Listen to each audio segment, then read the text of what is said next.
guys. Today is June 16, 2025. Ang ganda ng weather ko ngayon, no? See? Sobrang ganda. And ayun, siguro may mga coffees made na po akong gagawin ngayon. Magpapakamay sa taas after nun. Bihis na po. Walang uniform na gagamitin para mamaya. Today is it's my first day sa Insol.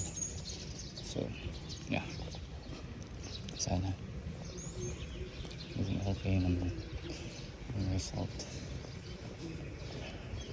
I pray to you, Lord.